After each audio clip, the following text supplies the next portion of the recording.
И сега вече можем да сложим официално началото на 7-те годишни награди героите, организирани от Time Heroes. Цели 181 номинации попаднаха тази година в файла, който журито трябваше да разгледа, за да стигне до само 15 отличени.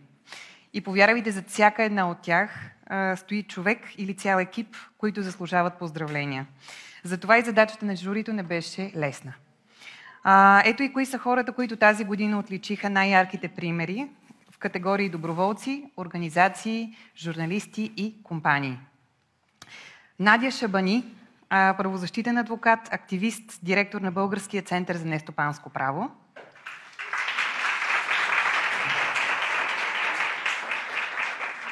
Мартин Янков, ландшафтен архитект, основател на фондация Колективът и на двигател на инициативата Реките на София.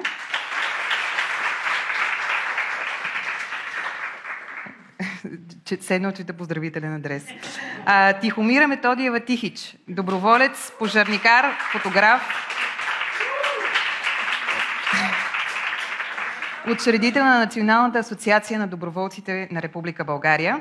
Денислав Стойчев, наш добър приятел, документален фотограф, журналист, доброволец и, както винаги, главно действащо лице зад обектива и днес. Лора Лалова, специалист корпоративна социална отговорност в Дженерали.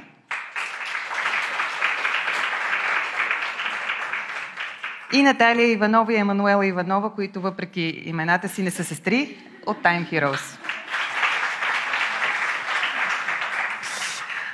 И сега е време да започнем с награждаването в категория доброволци. В нея отличаваме както отделни личности с вдъхновяващи доброволчески истории, така и цели групи, които са обединени около една обща кауза.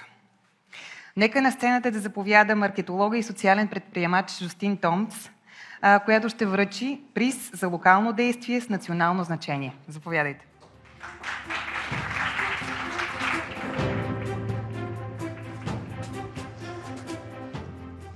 Добре, здравейте, много се вълнувам. Искам да кажа, че всички тези 180 проекта, които са били в списъка на журито, сигурно са можели да бъдат още много повече. И България се променя, съгласни ли сте? И ние ще победим, ама скоро. Защото отговора на всички въпроси 42 и вървим натам. Добре, няма да оригиналнича повече. Да вървим към наградата. Всичко започва в едно село, което е край Гоце Делчев. Казва се Делчево. С един млад мъж, който е въоръжен с много торби за боклук. Сигурна съм, че сте ги виждали. Едни огромни черни торби, които той всяка седмица събира. Вече повече от една година. 15 акции, 300 чувала боклук по-късно и над 5000. Всъщност така започва де. Сега вече чувалите са над 5000. Насякъде събрани около Гоце Делчев. Иска да направи Гоце Делчев най-чистия град в България. А пък аз мисля, че ние заедно ще направим на България най-чистата държава на Балканите, например. Тоест, мисля, че може да се разрасне идеята. Защо мисля, че този проект е страхотен? Сигурно сте чували Clean and Green, Гоце Делчев. Защото човека проявява упорство. И освен това запалва страшно много хора. Вероятно го виждате във Фейсбук, снимките са качени наистина всяка седмица и напоследък са все повече ученици и всякакви други млади хора, които се ангажират с тази кауза. Мисля, че е много важно, аз като комуникатор го казвам, когато правим добро, да не се крием, че го правим това добро. Защото доброто трябва да бъде манифестирано. Лошото винаги се манифестира, вие го знаете, по един или друг начин. А доброто мълчи, защото сме скромни, защото сме умни и красиви. Стига. Ние трябва да говорим за доброто и затова се радвам, че Clean and Green, Гоце Делчев говорят вече повече от една година и запалват повече и повече хора от цялата страна да вършат добро, да чистят и да станем малко по-чисто място, защото напоследък сме го закъсали. Благодаря ви. Хайде да дойде.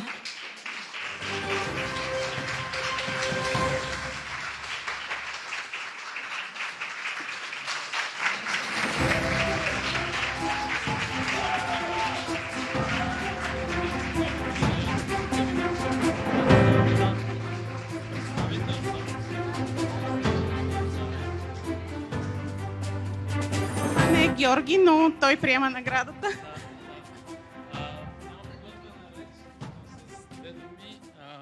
Много съм благодарен за това, че Георги Златинов, който всъщност е двигателят зад проекта Clean and Green, Гоце Делчев, получава тази награда, защото наистина я заслужава.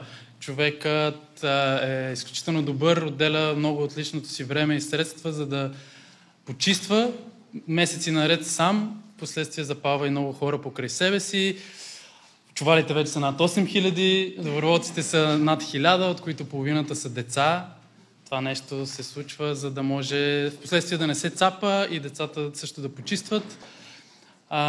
Да, тук изказвам благодарност от името на Георги и на всички доброволци. Инициативата в момента се случва както в Делчево, което е най-чистото село, Гоце Делчев, най-чистия град.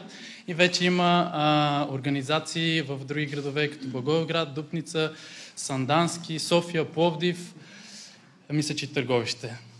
Още веднъж благодаря и всичко това, което правят Time Heroes и всички доброволци е чудесно. Това вече.